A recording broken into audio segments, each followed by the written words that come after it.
Παιδιά, έχουμε δει ένα σκοτεινό τούνελ στο Παλαμίδι. Και αν μπούμε, θα προσέξουμε ότι είναι τεράστιο. Τεράστιο.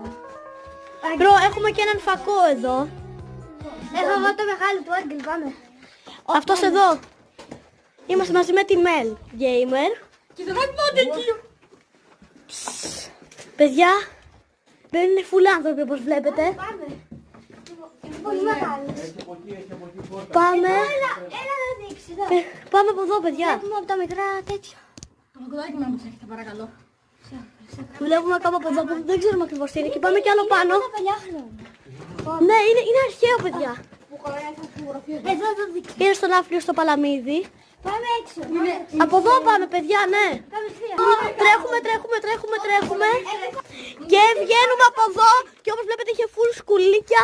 Και bye.